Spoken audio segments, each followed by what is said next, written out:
Walter Jones, Pro Football Hall of Famer, top 100. Tyler Lockett from the Seattle Seahawks. DK Metcalf. Nate Burleson. You're watching NorbCam. NorbCam. You're watching NorbCam.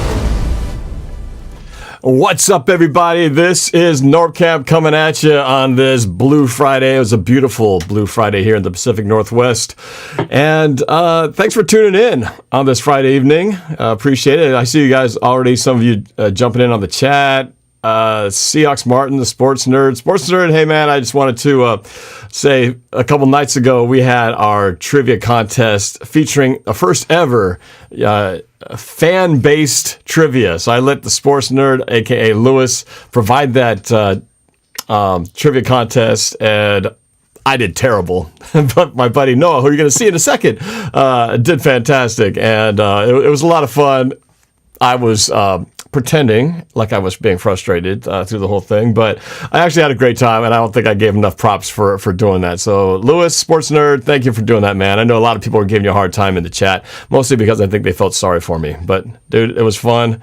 I'm open to the idea doing it again, so we'll see how it goes. But for right now, before I jump into this topic, Russell Wilson ranked number 2, Antonio Brown suspended 8 games. What does this all mean? Let's get into it in a second here, but first I want to make sure, if you guys haven't already, if you like it, hit that like button just like that, hit that subscribe button and that notification bell, ding, and everything's all good. So I want to bring on my special guest, usually part of the Seahawks NorbCam Roundtable, doing a quick kind of spontaneous up-to-date here video with my buddy Noah Boelter of the Boelt. What's up, man? How you doing? Hey, man, enjoying a beautiful day out here in the Pacific Northwest. It is a beautiful day in the Pacific Northwest. And it's been an even brighter week because our Russell Wilson was selected by his peers as number 2 best player in the entire NFL. And I want to talk a little bit about that because you and I, we were doing that trivia contest, the sports nerd contest that we were talking about, and the countdown was happening as we were playing that game. And you and I had a little wager. We knew that in the top 10 Russell was going to be in there, and you and I had a little bet. Where would Russell Wilson land? I believe I predicted he was going to finish number 3 behind Patrick Mahomes and Lamar Jackson. You said what? I said I would put him number 2 at the time, which I've changed that, but we'll get into that later. But I said I would put him number 2. I think they will put him number 4 or later. Well, you're kind of not being as specific as you were at that time. You said that Christian McCaffrey was going to be number 3, was it not? And then Russell Wilson was going to be at 4 or later, right? That was kind of the specific, I think, that we talked about. All right. Clearly, we were both wrong, but because of the terms of our bet, the idea was that I said Russell Wilson would be number 3 or higher. You said he would be number 4 or lesser. We were both wrong. He turned out to be number 2. So Noah had to do something to sort of own up for his miscue there. And so this is what we did. He's going to Wazoo to study sports broadcasting, which is awesome, going in there like a couple of weeks, right? Yes. So we got a Wazoo Cougar over here. But as you all probably know, I'm a UW Husky alum. So I had to make him pay the price on his little visit since he was in person from that recording on Wednesday. So here's a photo that we decided to take, a little photo session right here. There is my UW Husky sweatshirt and Noah having to wear it, looking so proud, so excited to be wearing the UW colors. As excited as I am looking in that photo as well. Yeah, you didn't look so good. You don't look so hot there. But it was fun. It was all good fun. I got my butt kicked in the trivia contest. You won it all, though. So you lost the bet. You lost the Russell Wilson prediction, but you did win the trivia. So congratulations. You got something out of it. But let's talk about this Russell Wilson thing. So you obviously thought Russell was top 4 at best. And I guess give me the breakdown as to why you put him at number 4 behind who would have been your other top three. Break that down for me, and then we'll talk. I'll share my thoughts on it, and then we'll talk about how he really did end up in there and how this is a good thing. So go ahead to start with your analysis. Bring us back to how you originally thought Russell would end up at number 4.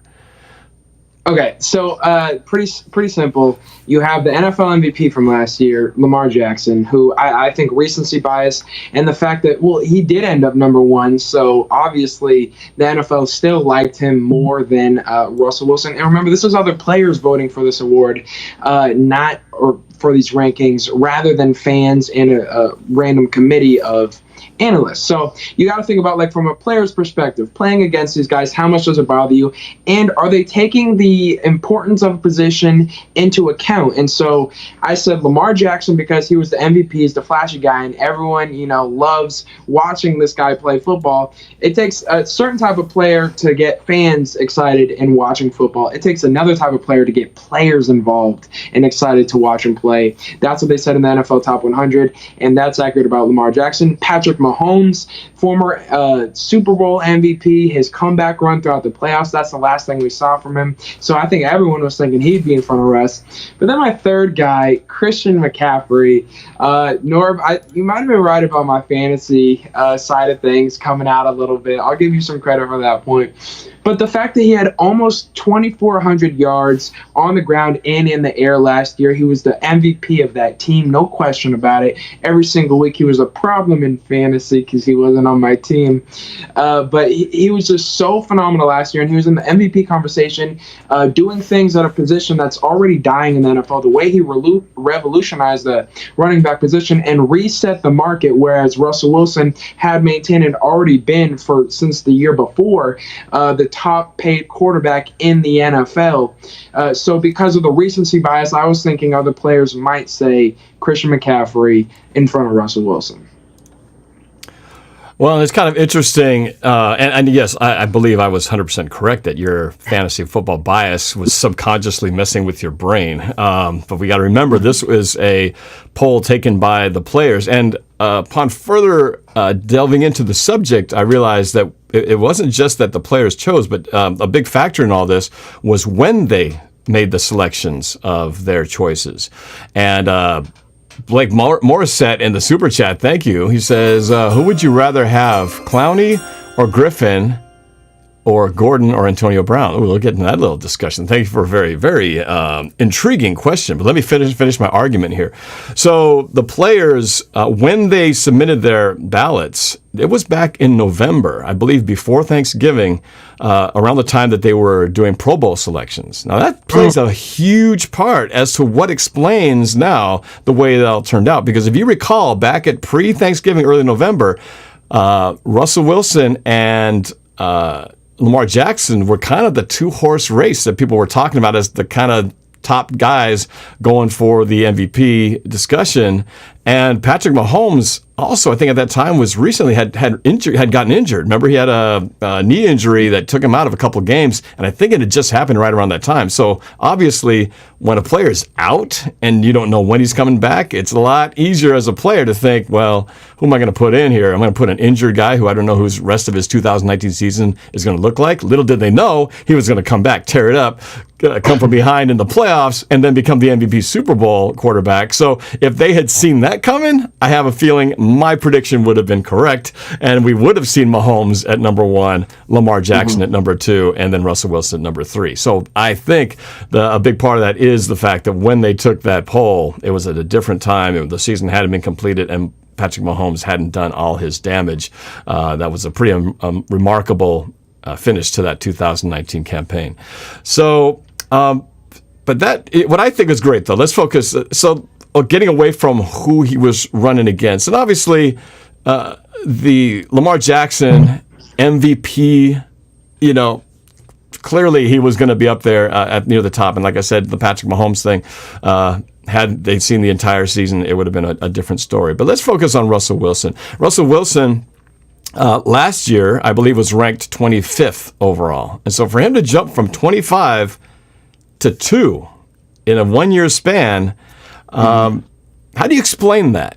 I mean, do you think that's, obviously it's against the players, so it's not some weird media perception thing, but these are what the players perceive of Russell Wilson. What do you think about that jump? Is it deserving of Russell Wilson to make that jump in 2019? I mean, I don't even know if that's necessarily was his best season. He's had, to me, better seasons where he ranked much lower. But here he is, having 2019 finished, and he gets number 2. What do you think about that in the scope of the Russell Wilson career? Well, honestly, I feel like the jump was not deserved, but not for the reason that you think. I think the jump wasn't deserved because previous years, he should have been ranked a lot higher than he was ranked. The problem is, you look at Lamar Jackson, I'll use him for example, because this year he was number 1. Do you remember where he was ranked last year? The 25, right? Lamar was Lamar Jackson. No, sorry. I don't remember what he was right. Sorry. No, I don't remember. So Lamar was unranked the year before. So it wasn't even in the top 100. Not even on the top 100 to the number 1 position. Why? How can he do that in 1 year? That's so ridiculous. And then you think about it, and it's because he's box office. It's because he's the popcorn guy. He's the guy that you grab a bowl and you go to town with while you watch him play because he embarrasses grown men, NFL players, and that's his style. The offense is built around him to cultivate his abilities and to use that speed to his advantage. His running attack is his number 1 attack. As much as they'll try and tell you he wants to pass the ball first, that is not the case. That is not how that offense runs because when he had to pass the ball in the playoffs, every single time he has to pass the ball in the playoffs, they struggle. Whereas with Russell Wilson, I feel like for years he's been playing on a high enough level to be higher than the 20s.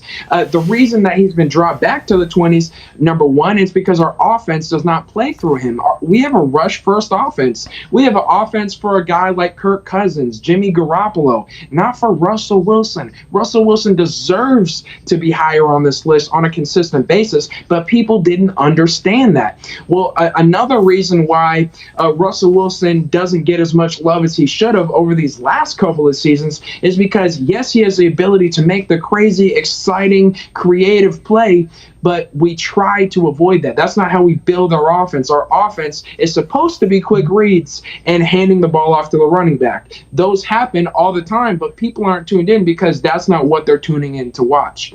Or that's what they want to see, but they're not tuning in to watch a bunch of handoffs. So in essence, I feel like Russell Wilson should have been higher over the past couple of years. 25 wasn't the highest that he's been over his career. I believe it was 13 the year before. But regardless, I feel like he should have been top 10 for many years, and because of that, I'd say no. I don't think he should have jumped that much. That's a good breakdown. I like that. It shouldn't have been as big of a jump. He should have already been, like you said, closer from 25, much closer inside the top 10 easily on previous occasions.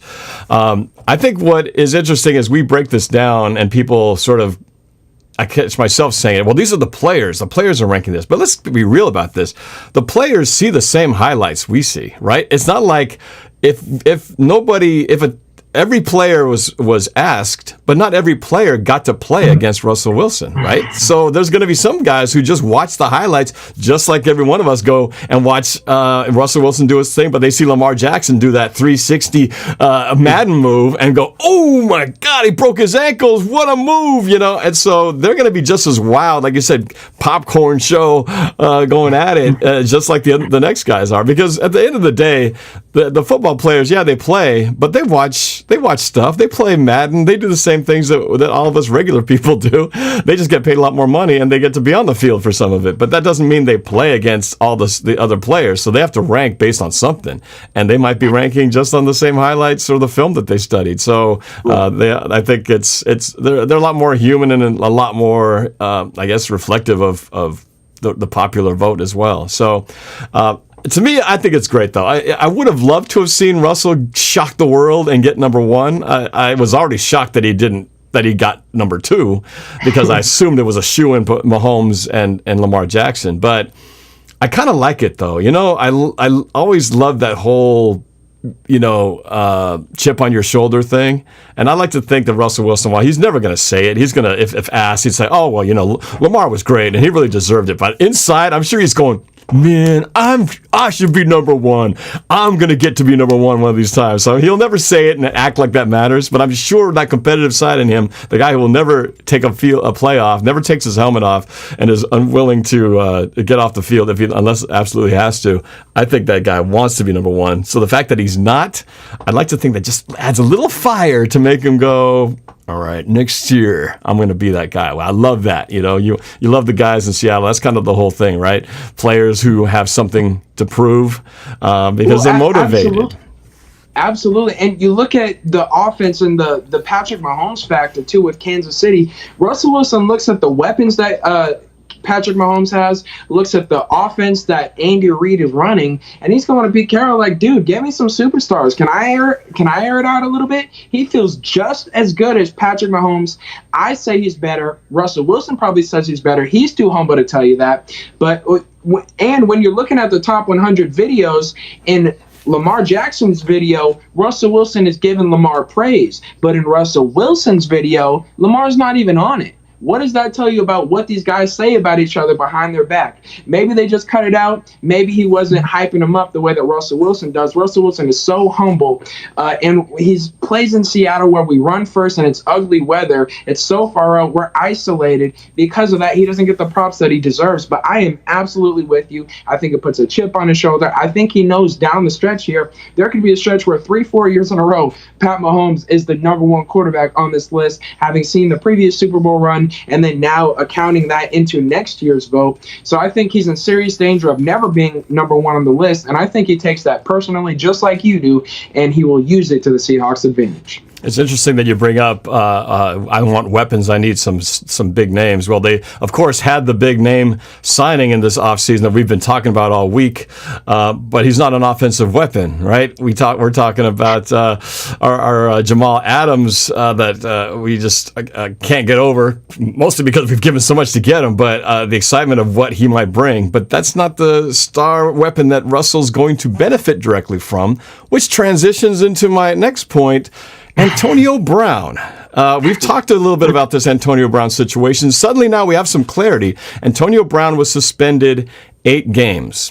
And if you recall, I was to recap a few videos ago, for the longest time I was like, no, keep him the heck away from me. And I think you kind of showed me the light on this one. I thought if Antonio Brown gets suspended for the majority of the season and he comes back to an organization that's already firing on all cylinders, already got their pieces in place, and he's just kind of added on at the end to sort of, get things rolling.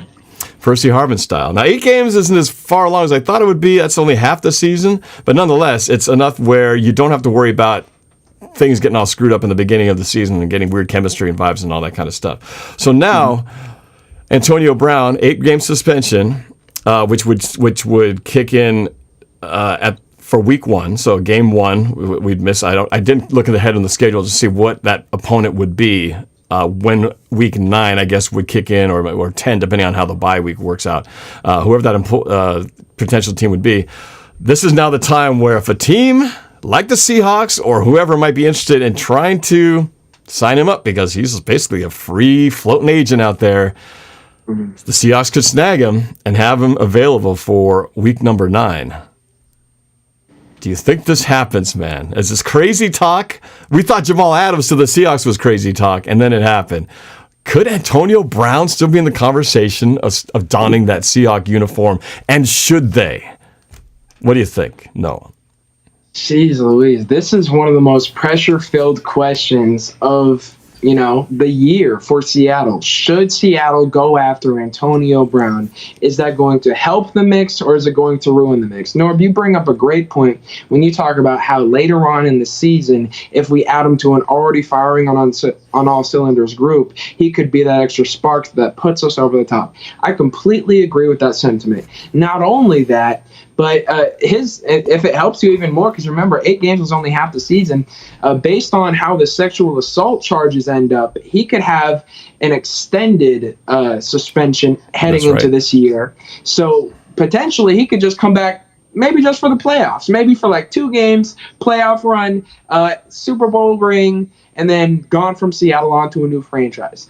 I don't know if we can rely on Antonio Brown mentally, and that's my biggest concern, as well as for the Seattle Seahawks and the rest of the NFL. The reason being, unfortunately, we cannot diagnose CTE before a player is deceased, but it's very likely with Antonio Brown that he is experiencing at least some of the symptoms of CTE. Some of the symptoms of CTE include memory loss, like Alzheimer's, but it also includes mood swings. It includes uncontrollable anger, and that's the type of actions that we've seen from Antonio Brown throughout this stretch of the derailment of his career from Pittsburgh, where he's FaceTiming or Facebook live streaming in the locker room, and then Oakland, he found his way out, New England, all these different charges he's catching, fighting with the moving truck driver at his new home in Florida. So he's done all this new stuff, and now he's become a rapper, and he's horrible. I don't know if you guys have seen my video where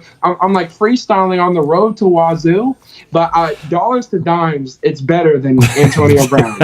I'm not even kidding. He's just so more famous. And remember, what was it, a week ago now, he said he was retiring from the NFL. Calvin, our buddy, told me, he was like, are we talking about Antonio Brown announcing his retirement on the show this week? I was like, no, because nobody cares, and I don't believe him anyway. So now his agent's talking about how he wants to come back to the NFL. It turns out that was like a publicity stunt for his rapping career.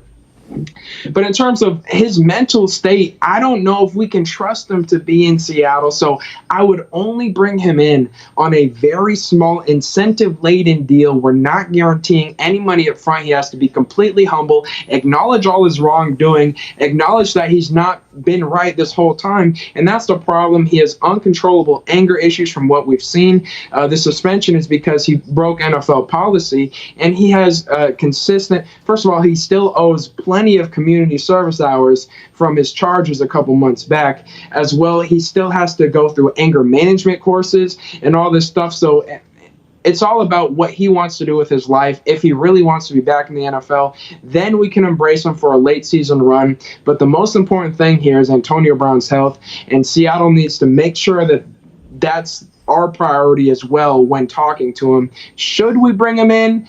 If it's mentally healthy for Antonio Brown, if he's at the point where he's humble and he's apologizing for the way that he's acted, he acknowledges the fault in his ways, and he wants to go somewhere to show people that he is still a top receiver in the NFL, then yes, Seattle should bring him in.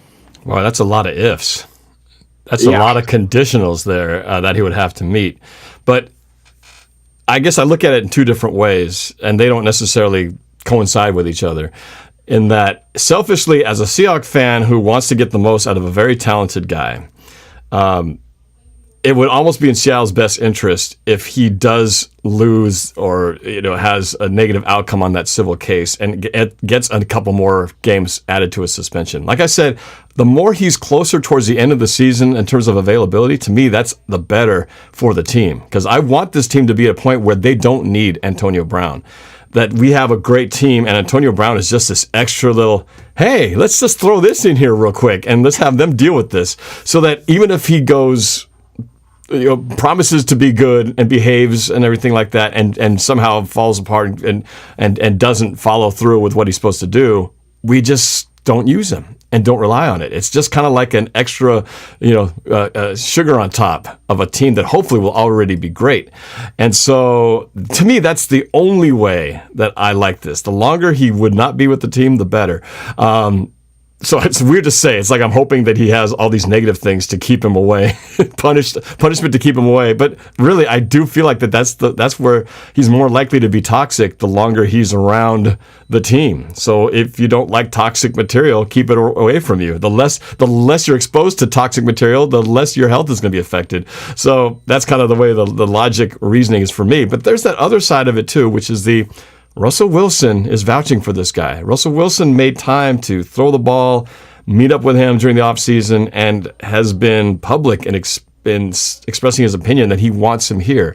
So if Russell Wilson sees something in this guy that is enough promise, that I would think if Russell Wilson thought if Antonio Brown was too much to really, that it would be a problem for the team, I would think he'd have enough smarts to not just vouch for him and have him be this ticking time bomb. So We don't know what Russell Wilson knows. We don't know what Antonio Brown's really, what his situation is. But Russell Wilson has a lot more knowledge with him because those guys were hanging out together. And the fact that he's kind of vouching for him, that's my other side that makes me go, well, if it's good enough for Russell, it's good enough for me. So that's kind of how it's playing out. So now I guess it's really sort of a bit of a time issue because while he won't be available for a while, it's the team that gets him next that's going to be, playing with that little potential lottery ticket at the end of the season. So I guess we'll find out. But I would not be shocked and I would not be upset if I read in the paper or read on Twitter somewhere in the next couple of days that suddenly GM John Schneider pulled the trigger on Antonio Brown. And I would be like, he sees it too. It makes sense to him too. I'm not crazy here. It's not even just the connection with Russell Wilson. I don't know if you saw a couple days ago, Antonio Brown tweeted with all of his former teams talking about Oakland, Pittsburgh, and New England, Part 4 coming soon. And then Geno Smith retweeted it with his own little caption talking about coming soon or something like that. Like, y'all gonna see something crazy coming up here shortly. So kind of foreshadowing a potential signing with Seattle. I completely agree with you. Now we have to think about, imagine if we had Antonio Brown last year around the same time that we wanted him when all those injuries kicked into effect. We were without tight ends, with Will Dissly going down, so we were without one of our receiving threats. All of our running backs were gone. We would have had to change our offense, but how much would Antonio Brown have changed the outcome of last season? I definitely think with Antonio Brown on our roster, we beat San Francisco because we were an inch away anyways. So if we had Antonio Brown, we beat San Francisco week 17. I don't think we lose to Arizona week 16. That means 1 seed, whole different playoffs, all because we had Antonio Brown down the stretch of the season. Imagine if we had just picked him up during the playoffs. I definitely think we beat Green Bay, and then it's an NFC Championship rematch in the place that last time we played there, we won. So I think it creates a spark in our season, and if Antonio Brown is able to come down anywhere else or come in towards the end of the season, I think Seattle is the best fit for his game. And if you're Patrick Mahomes, he has Tyreek Hill. We don't have Tyreek Hill, but if you have Antonio Brown, you kind of have something close to a Tyreek Hill. That kind of equalizes that sort of guy that we don't have in terms of explosive, long, down the field, fast, ultra fast kind of guy. And if you do that same logic, if we had done those moves back then, how the season would be different. Well, fast forward and do the same thing for this season, and now you get to add Jamal Adams into that. And Antonio Brown, you think those two players might make a bit of difference down the stretch? Yeah, I think they would. So let's go to that question that was posed in the Super Chat earlier. Blake Morissette asked, who would you rather have, Clowney or Griffin or Gordon or Antonio Brown? So let's start with the Clowney versus Griffin side of things. I've been very clear and strong in my belief that the door has been held open for Jadeveon Clowney. I still think there's a chance he comes back. That if and when he does, I'll be standing here going, "Told you guys, you wouldn't listen to me. I told you, man." It was just letting the time play out. But what do you think? If it came down to it, and both guys were just standing at the door going, "I'm yours, pick me," and you were the bachelor, had to give a rose to one of them, which one would it be? Would it be Clowney or Griffin?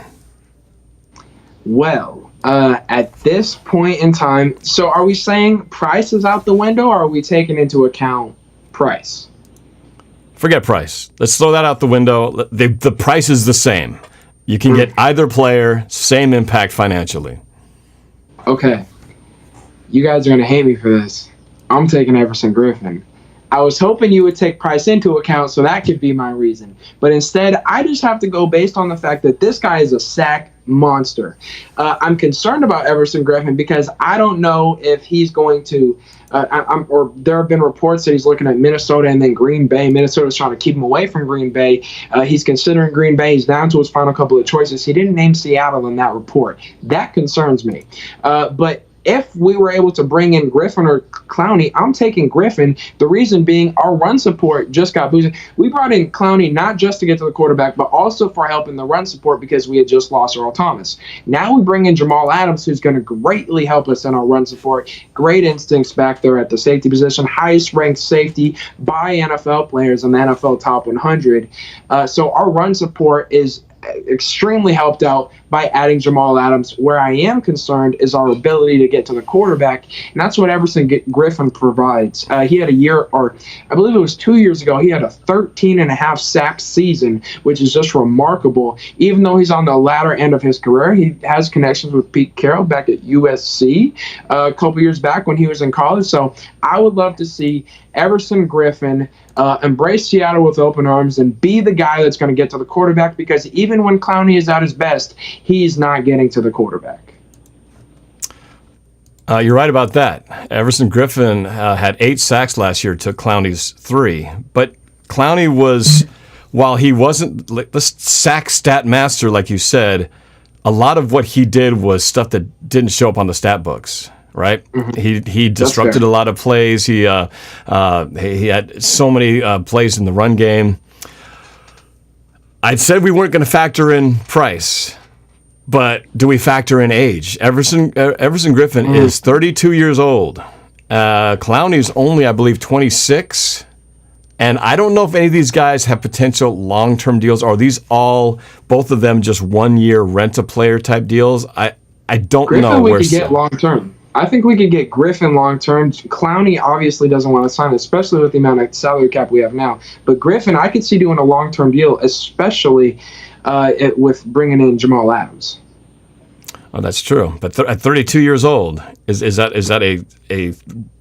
a worthwhile long-term deal to do at a 32-year-old guy? I don't know. That's a different question. That's a different question. But so I guess it just kind of depends on your priority of things. Sacks versus disruption. The other thing, too, is that Griffin was pretty much healthy all year long. Started 15 games. I don't know if he missed a game there, but as we know, Clowney missed a few games there due to the core muscle thing, and that's always a good concern because he's had some health bugs throughout his career. Everson Griffin, pretty solid for the most part, even though he's up there in age. So I'm going to stick to my guns, man. I said I'm riding with Clowney. I'm going to continue to ride, even though you got me thinking twice. But I'm not going to be like I was during the trivia contest Wednesday at Sports Nerd, where I thought myself out of it and guessed false when I should have guessed true. So I'm sticking with true on Jadeveon Clowney. I'm going to say he's the guy. He's going to have a great year. Should the Seahawks bring him back, I still think that there's a better than 50% chance that he comes back. So we'll see. We'll see. Let's go to the second question, part 2 of Blake's question. Josh Gordon or Antonio Brown? And I guess we have to kind of equalize the points there because obviously the circumstances are different, although they're facing sort of the same out of their control situations. We have Antonio Brown, already definitive 8-game suspension. We have Josh Gordon, who, to me, there's a certain amount of inequality that doesn't register well in my head because Antonio Brown's dealing with domestic issues, rape charges, allegations. Josh Gordon, everything about him, from my understanding, it's all self-inflicted. It's recreational drug use, which I'm not saying that's okay, but I don't believe it involved harming another person. It's just him breaking rules for things that he took himself. But Josh Gordon has had like 6 suspensions, so he's kind of had the 3 strikes, 4 strikes, 5 strikes, 6 strikes, which explains why he's been on that list and questionable whether he'll ever even get back on it. But let's say all things being equal, Josh Gordon, Antonio Brown can both be available at the same time. They'd both come back the same week, and they're standing at the door going, here's my availability. Our price is the same. Who would you take? I think I know the answer to that, but let's answer it since that was a question posed by Blake Morissette in the Super Chat. Yeah, my mind is getting confused. Just trying to think about, like, okay, if we're taking into account all of the off-field drama, Antonio Brown has enough for one conversation and Josh Gordon has enough for another conversation. Having them both in the same conversation makes my brain hurt. So I'm kind of thinking about the football side of things. And see, hang out here with me for a minute. Josh Gordon had the potential maybe to be the number one wide receiver in the NFL, but unarguably, he could have been a top 5 wide receiver in the NFL throughout his prime. Well, Antonio Brown was the number one wide receiver in the NFL, and he's younger, and he has just the abilities like no other. What was it? 6 straight years of not 1,000+ yards, but 1,200+ yards receiving. How do you even overstate that fact? One year he had 125 catches. Just ridiculous what he's able to do on the football field. I take Antonio Brown. He doesn't have as many strikes against him in terms of repeatedly getting suspended. He's done this all to himself in a quick fashion, but he's not as experienced with the troublemaker side of things in terms of off the field drama like Josh Gordon is. Josh Gordon, like you said, has had plenty of chances. Antonio Brown hasn't had quite as many chances yet. Because of that, I take Antonio Brown, but mostly because of on the field, I know I'm getting, when he left, the number one wide receiver in the NFL. Who did you say was older? Isn't Josh Gordon? Antonio Brown is actually really 31 years old, and Josh Gordon is only 28. It's weird, Josh Gordon is 28. Doesn't it seem like it doesn't feel like it, right? It feels like Josh Gordon's a name that's been around, but I think it's because we've all the legal troubles, or not legal, but all his disciplinary issues have been drama have shortened his career so much that it feels like it was such a long time ago. It's just I don't think he's gotten to put the mileage up because he's been having so much trouble getting on the field. But yeah, no, he's been he got into the game in 2012 at the age of 21, and he's now 28 in this year. Whereas Antonio Brown got into the league 2010 at the age of 22. So he was started his career earlier at an older age. So, but productivity wise, I mean, Antonio Brown has the stats because until recently, he was on that field tearing up for the Pittsburgh Steelers, arguably one of the best receivers for a good stretch of time throughout that mid parts of the 2010s into 2017 until things start to unravel for him. But yeah, it's like, well, what have you done for me lately? What can you do for me lately? And we don't know. We didn't see Antonio Brown do anything last year because he just was off the field. We saw Josh Gordon, and he did make a pretty spectacular, one of the longest catches of the year for Seattle. But outside of that, it was a pretty quiet time. And around the time when we thought maybe things would start ramping up is the time that he got his most latest suspension. So both guys in kind of this weird off year where we don't know how good both of them are. We had 2019 that one guy didn't play hardly at all. He scored. Antonio Brown had one touchdown for the Patriots, and he was out. And 1 week later, and Josh Gordon, a few nice plays, some clutch plays against the 49ers, helped them get that win to give San Francisco their first loss of the year last season in one of the best games of the year for Seattle against the 49ers. But wasn't around much after that, just when things were about to get rolling. So. Yeah, so it's a weird deal. It's just strange, though, thinking that Antonio Brown, with all the stuff he is accused of, actually has a definitive time to come back on the field, where Josh Gordon, we don't know if he's even going to be available. So, yeah, pretty wild. And you didn't know he was that old. I didn't know either. When you said it, it's like, I need to check that because we could be wrong. And, in fact, it is. Antonio Brown is actually older, but guy's productive. But, well, I guess we'll see. We'll see if Josh Gordon... It would be very interesting if Josh Gordon suddenly became available. Wouldn't that be something? If suddenly Josh Gordon was off the exempt list and suddenly Josh Gordon and Antonio Brown were in that exact situation that we're playing out right here. Somebody waving to Seattle, hey, come get me. I'm ready. I'll be here when the season kicks in for me halfway through this 2020 season, and watch, they'll get to that point, and then it'll be halfway through the season, week 9, and then they'll shut everything down because coronavirus basically infected everybody, and then the whole thing comes to a screeching halt. That would kind of just Suck big time. Something. Knock on something, man. But you can't not acknowledge the elephant in the room, man, because all this stuff we're talking about could all be derailed in a way that would just throw everybody's plans for a spin, you know. So, well, Blake Morris. Go ahead. Okay, and you talk about, so first of all, Josh Gordon. You might think he got his nickname Flash Gordon from being fast on the field. No, it's because he flashes for one game and then gets suspended again every single time. With everything else off, in terms of everything else is pretty much even with, we don't know who's going to be there. Antonio Brown could play a game for us and then just retire. So you have to go based on the field, in my opinion. That's why I say AB. But honestly, if I'm John Schneider, I'm closing my eyes and I'm throwing darts, and whichever name it lands on, that might be the guy that I pick up, especially with the season in danger. Like you said, Norb. Crazy. One more super chat from Blake Morissette. He asks, who do you think is going to the Super Bowl and who is winning? I think Seahawks and Ravens, and Seahawks will win. Well, how sexy of a matchup would that be? It would have been as sexy as last year if we could have gotten Kansas City against Seahawks. I was kind of hoping secretly that would happen. But the other, I mean, how cool would that be? Best player in the NFL against second best player in the NFL, two quarterbacks going head to head in the greatest game, you know, in all of sports to prove who can deliver.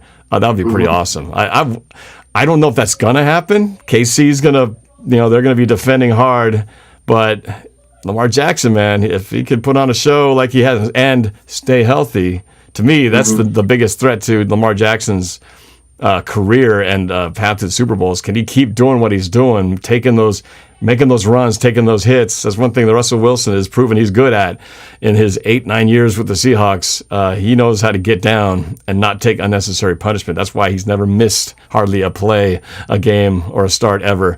But would I like to see that? Hell yeah. I would love to see Seahawks Ravens in the Super Bowl in 2020. I don't know. What do you think, man? Do you have an early pick for the Super Bowl? I hadn't thought that far yet, but what do you have? Do you have sort of a early prediction as to who you thought would be the representatives in Super Bowl 55? Was it Super Bowl 55, right, in 2020? What do you think? Yeah. Well, I don't like that matchup against Baltimore because last time Lamar played against us, he had his way, and Russell Wilson had a pick six. So we didn't have Jamal Adams. We didn't have Jamal Adams yet either. Which is why I would prefer to play against a guy like Patrick Mahomes, because he's going to air it out against our secondary. And, you know, I like our secondary more than our defensive line right now. And so that's kind of why I'm leaning. I'd rather have it be Kansas City, and that's actually my prediction, because I think Kansas City makes it out of the AFC rather than Baltimore, because, first of all, Baltimore has playoff woes. Nothing they do from this point until this January means anything come January.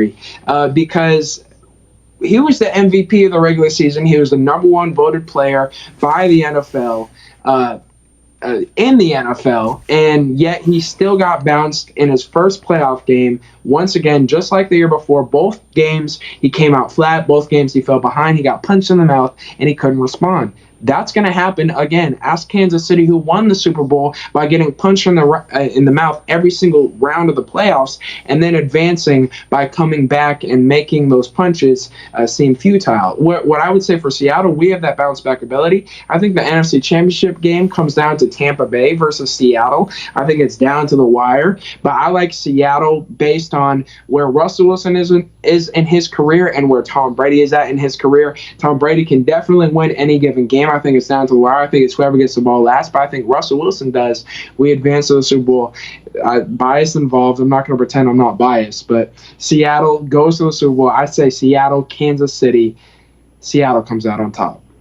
Wow, that's well thought out. You've given this a lot of thought, and actually, while I think for the marquee matchup and all the hype, that would be pretty cool. You just got me thinking about that Ravens game last year, and all of a sudden I don't like that game. You're right. I don't like what I had, but we didn't have Jamal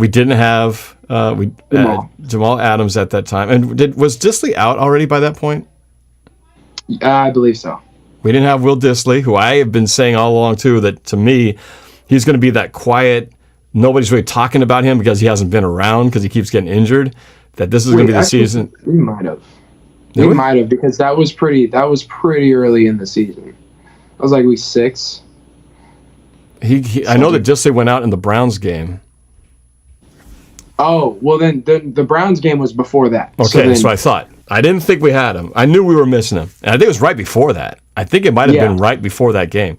So, as I was saying, Mr. Noah, I do believe that the tight end group for Seattle, to me, is all the hype's going to be about Jamal Adams, and if we do sign somebody crazy like Antonio Brown or Josh Gordon comes back, they'll all be talking about that. But I think when it comes down to nuts and bolts about it, our tight end crew, Will Dissly, Greg Olsen, and all the Luke Wilson and the whole whoever they end up keeping for on the roster.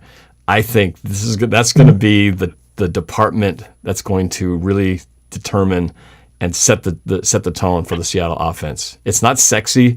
I mean, no one's going to get excited about talking about Will Dissly or Greg Olsen, but I'm telling you, man, I'm going to be talking about it now. I'm talking about it now. Everybody listen to me. The injury bug is not going to happen like it did last year. He's going to be here for most of the season, and all of a sudden everyone's going to be talking about how great Will Dissly is, given a run for the money to George Kittle as one of the best tight ends on the West Coast. I just think this guy has been great every time he comes out, and it's just been this injury bug that has shortened what should have been at least 2 great Pro Bowl seasons and maybe even a Rookie of the Year type season, shortened because of stupid injuries.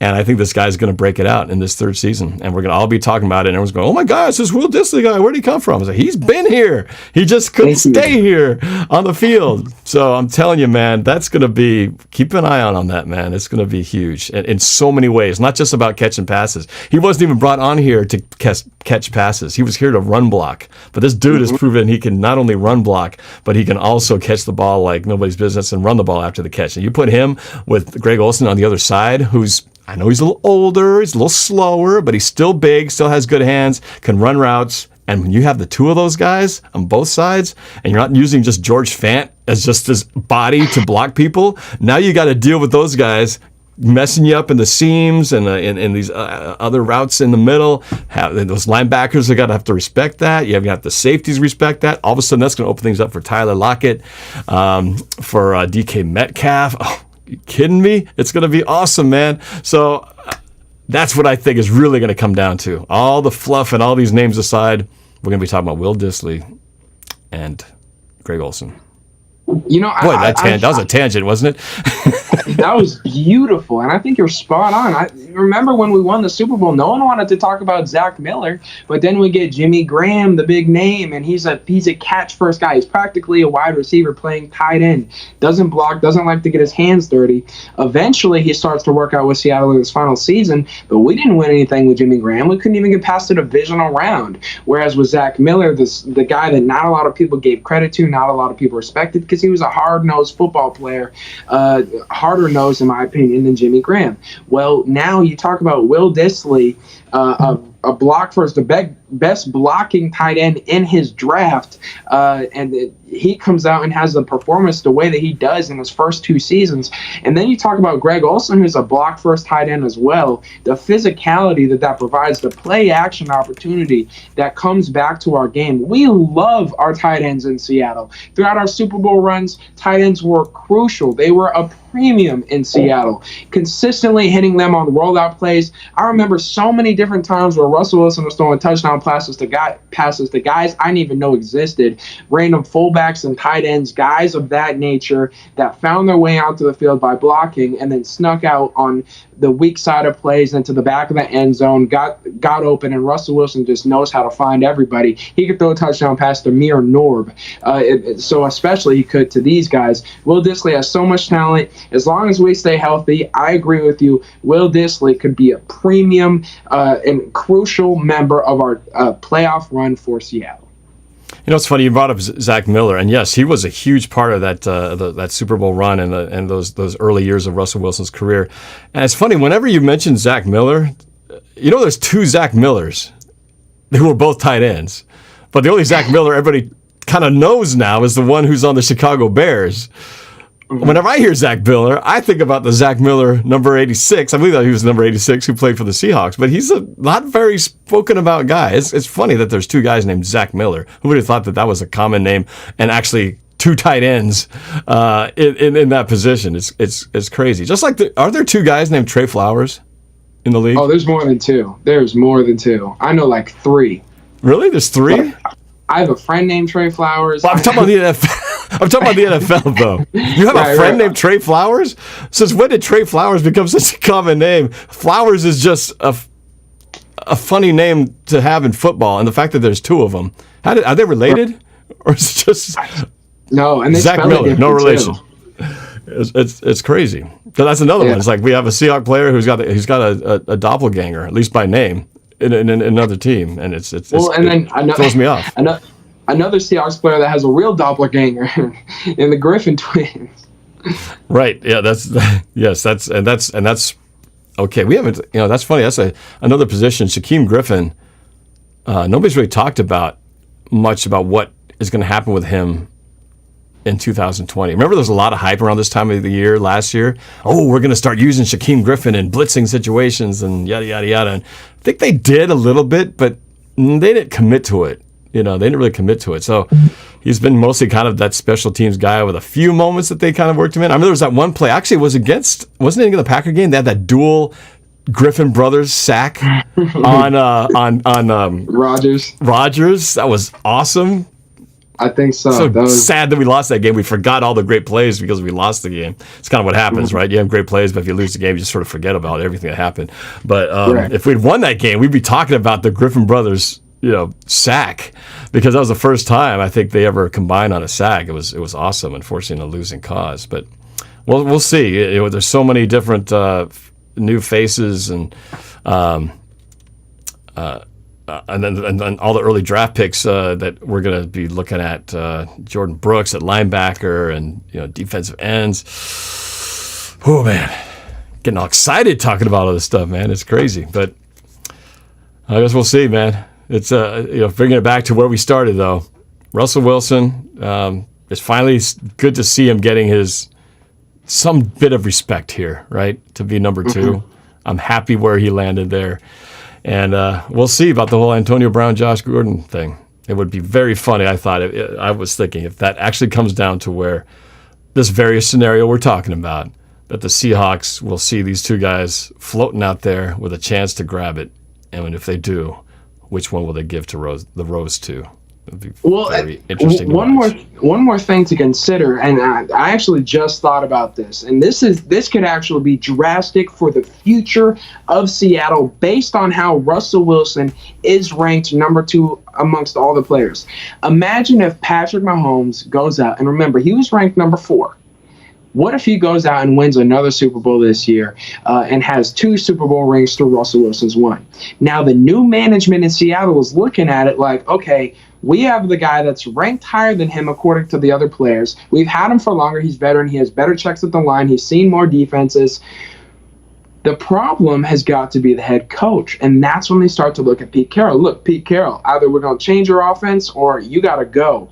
That kind of deal could happen down the road, depending on if Russell Wilson now is unable. Because until this point, Russell Wilson hasn't had expectations this high based on his ranking amongst NFL players, getting ranked above Patrick Mahomes, too. This is the first time that's ever happened. So down the road here, if Seattle is not successful, unlike the way that we are predicting, because, of course, we're going to predict success. But if Seattle isn't successful down the road, look to see a coaching change, especially now that Russell Wilson is ranked number 2. You said that before, too, that if things don't go well here, that a coaching change is in order. There might be a coaching change in order sooner than later, not because of performance, but, I mean, Pete Carroll is almost 70? Is he 70? I mean, he's the spring chicken. He's getting close, though. He's getting close to 70, and I think he's the oldest active coach, if I'm not mistaken, in the NFL. At some point, he's gonna go away. But, I was listening to Colin Cowherd this morning, and he was talking about the Jamal Adams trade. And I usually enjoy listening to Colin Cowherd because he's a pretty pro-Seattle guy, pro-Russell Wilson. And he came out, and right away it was a lot of negativity. He was like, it seems like a desperation move by Seattle. I think it was they've missed so badly on previous draft picks that they needed to do something big to make up for it. Essentially, is kind of what he was saying, and it was very depressing. I was kind of like, "Dang, dude, you're bumming me out here too early in the morning." But it made me think about just Russell Wilson, Pete Carroll, because he alluded to basically saying that the offense for Seattle hasn't been very innovative. They haven't really gotten him a lot of the right weapons. They haven't drafted well. It's just been Russell Wilson bailing them out of so many situations. And what he was saying basically is that, yeah, we got Jamal Adams, but the problem is they still don't have an offensive line. They still don't have a defensive line. And Russell Wilson has had to just keep heroically bailing them out. But he brought a good point up. He brought about the differences in points over opponent. That San Francisco was like 140 something points scored over against their opponents, and Seattle was like 7. I mean, it was literally like a one-digit number. I mean, that's how close the margin of victory was for Seattle, which means you can argue that we could have been. We turned out being 11-5, right? But we could have easily been 11-5 or 5-11 if one or two things didn't go right in those games. I mean, it's true. I mean, San Francisco was destroying teams, and Seattle was like barely getting by or coming from behind and getting it done. And so that's kind of been the Seattle way, though. We've never been a team that blows anybody out. And that's why that stat that says if Seattle is winning by more than 10 points at the half, we always win. And it shows how many times we're never over 10 points at the half. We're either losing or it's like a one-score game. We rarely have more than 10 points. And that is an astounding stat when you think about that. It's like, I mean, it was like 58-0 or something, where if Seattle was 10 points or more ahead at halftime, we were like 58-0. And I think it's still something like that, undefeated in the Russell Wilson era if we had more than 10 points at the half. That is crazy when you think about that, and it makes you think, let's get some points on the board in the first half, because if you do that, we're going to win the game. And yet somehow we've just never been able to make that happen. So again, I don't know if it's a we all wanted to blame Darrell Bevell early on in the first, and of course Darrell Bevell was part of the team that got us the Super Bowl. So you can't entirely blame him. He got us to 2 Super Bowls and should have won the second one. But we're with a different coordinator, so you can't blame him. But the one thing that is in common is Pete Carroll. So is he holding it back? I mean, is it by design, by strategy, by game plan that's how we do it? Or is it just Seattle luck that's how we play these games? Makes you wonder, man. But if Pete Carroll was not the head coach, is he the guy? I mean, because there's only 2 things in common in that stat that you look at. Russell Wilson's been here since 2012. Pete Carroll has been here since 2010. We knew what happened in 2010, 2011. We were 7-9, 7-9. We didn't start going on a winning run until Russell Wilson got here in 2012. So who's really the key guy here? I do contend, and I hate to agree with Colin Cowherd, that if Russell Wilson wasn't the quarterback here, Pete Carroll might have been gone from Seattle years ago. Because imagine if he'd not gotten Russell Wilson and we had another 7-9 season and maybe a 500 season the 4th year, he's probably not back here for a 5th. So you might be more on track with what you're right. I think Pete Carroll owes everything to Russell Wilson, because he has saved his skin and he has saved this franchise and made it to where we've been in the playoffs almost every single year. Well, as on track as I might be about the Pete Carroll situation and him needing to be gone, I still disagree with Colin Cowherd, and I challenge Colin Cowherd to bring me onto his show. I have an analogy for you. This is from Neil deGrasse Tyson. I'm sure you know who he is. Famous astrophysicist, right? Well, Neil deGrasse Tyson said, if you were encountered with a situation, you're a boss, you're looking to hire somebody for a job. You ask 2 people, all else is equal, the same question. How tall is this building? One of them says, well, actually, I've been sculpting buildings for years. I actually helped sculpt this building. I remember it was exactly 185 feet or whatever, right? Well, the second guy, you ask him the same question, and he says, I don't know, but if you give me a minute, I'll be right back. And so he leaves, he goes outside, he measures his shadow, he compares it to his weight, he uses that ratio, measures the shadow of the building, and says, it's about 150 feet. While the first guy is more specifically correct, it's a lot prettier, I'm hiring the second guy because he figured it out. In the NFL, I don't want the guy with a pretty face in front of a beautiful running scheme with no problems that blows people out all year, Jimmy Garoppolo and the 49ers. I want the guy that finds a way to win no matter what he faces every single week. And that's what Russell Wilson provides. Inevitably in the world, you are going to be faced with situations that you can't control. Norb, I always tell you this, all I want is a chance. That's what Russell Wilson provides. Down the stretch of any competition in the world, because there are 8 billion people on the planet, no matter what, you're going to find someone that's as good as you, if not better. You're going to face adversity. You're going to be the underdog.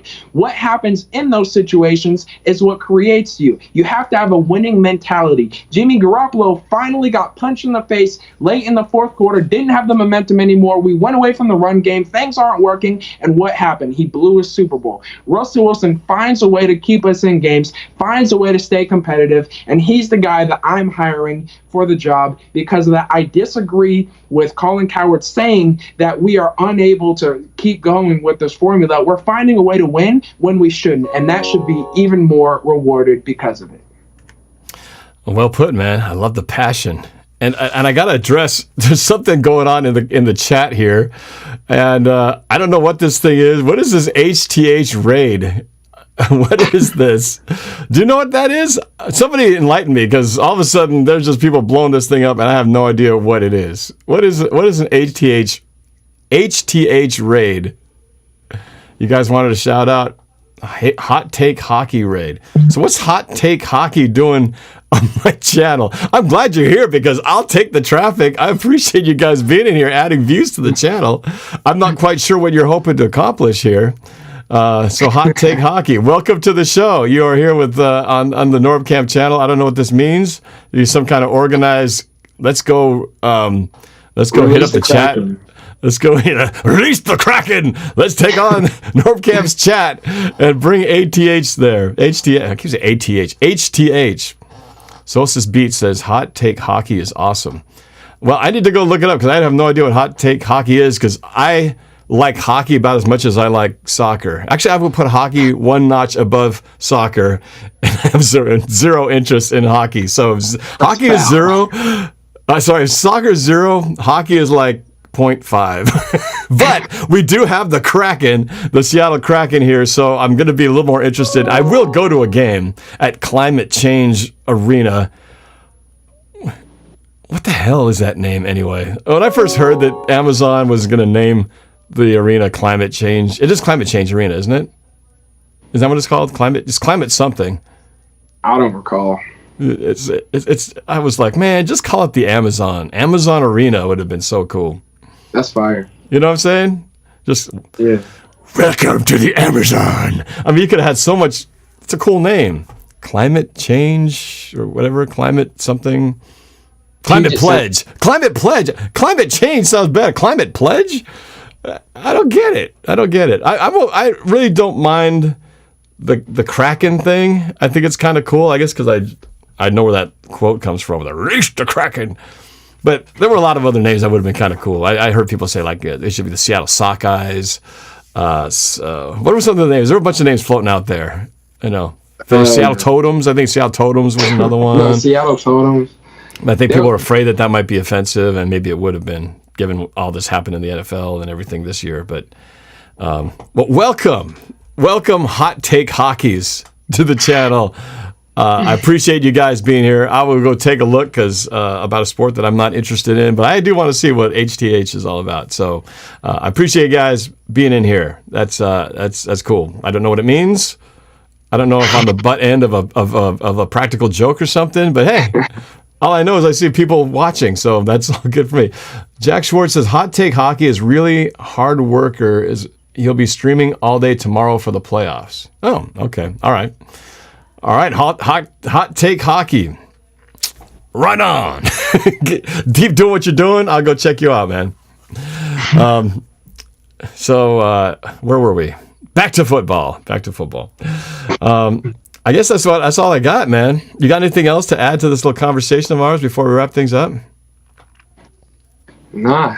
Hot take hockey, man. Shout out. Can I give some credit to Sports Nerd Lewis? I know you already did, but any quiz, any questionnaire, Kahoot that you fill out that I am the victor of, you're doing something right. So I greatly appreciate it, Lewis. You did a great job. Yeah, you did. I did not give you enough props for doing that. I know you took a lot of time. These things are not easy to put together. There's a lot of thought behind where you're wording the question, coming up with the answers. I know we give you a hard time, but I do appreciate what you did. I hope everybody ease off, man. There was a lot of hate in the chat. I didn't even realize that there was until I watched later and saw all the people who were hating on Lewis, the sports nerd. So don't let it bug you, man. Just brush it off. You'll be all right. That was fun. We'll probably do that again. Sometime. Get another fan trivia. I think for the next one, though, I will create the next trivia, which will again be. We're doing this thing Wednesday, right? Isn't Wednesday going to be our regular time?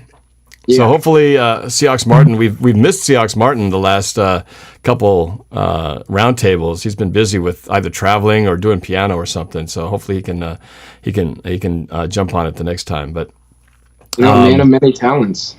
He is, man. He's a future president, man. It's gonna be. We got Sky High Aviation, future airline pilot. He'll be flying Air Force One with Seahawks Martin as the president someday, and I'll be able to say, "Hey, see, they were on my show. I knew those guys were brilliant." So that'll be a lot of fun. I guess it's the time when you get to talk about your show, man, and hype everybody up so they'll listen to you tomorrow morning on your show, KGR, on the KGRG app. Go do your thing, man.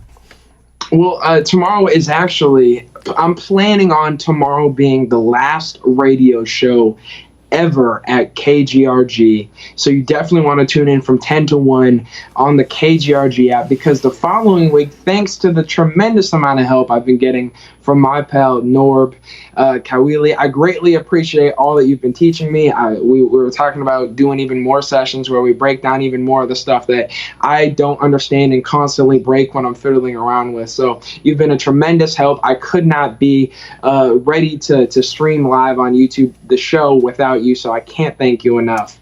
Make sure you tell them your YouTube channel. I know it's Rishi just said it's in the description, but say it here because somebody on the chat was asking what your YouTube channel was. Oh, yeah. DJ Squabble. So I post 2 videos per week. Right now, they're Sunday and Thursday. I was kind of doing that based on our collabs, though, because I wanted to post the day of our collab. So I might move it to Monday or Sunday and Wednesday. Regardless, I post 2 videos per week breaking down NFL, NBA, and I might make a video about Joe Kelly and the situation going on in the MLB with players consistently throwing at the Astros. So much to talk about with all that, but subscribe to my channel, DJ Squabble. I post 2 videos per week. I'm going to Wazoo. I'm going to bring you guys some hot content. And on Sunday, which is 2 days from today, I'm uploading the vlog that I made showing backstage behind-the-scenes footage of Norb's setup. We got some good stuff in there. You don't want to miss it. It's coming on Sunday, so definitely stay tuned. I'm looking forward to seeing that. That'll be a fun peek. They'll peek behind the curtain, a peek behind the green screen, and that's what we did when you came over that night. So yeah, I'm looking forward to seeing your piece, son. So everybody, go check out Noah's channel, DJ Squabbo. The link is in the description, of course. So yeah, man, that's it for the show. We will be doing this again Wednesday with the roundtable, but prior to that, I will be doing another Ask Norb, taking your emails. So if you have a question to ask of me, just send me an Ask Norb subject line and an email to Norb right there, norb@norbcam.com, and I'll answer your questions on air. But yeah, go check out his channel, check out his stuff tomorrow and his other videos, and hopefully, we'll all have a great weekend, and we'll just see whatever news breaks. We'll be here to bring it to you and talk about it. No question about it. You bet. All right. Thanks for watching, guys, and have a great weekend. Go Hawks.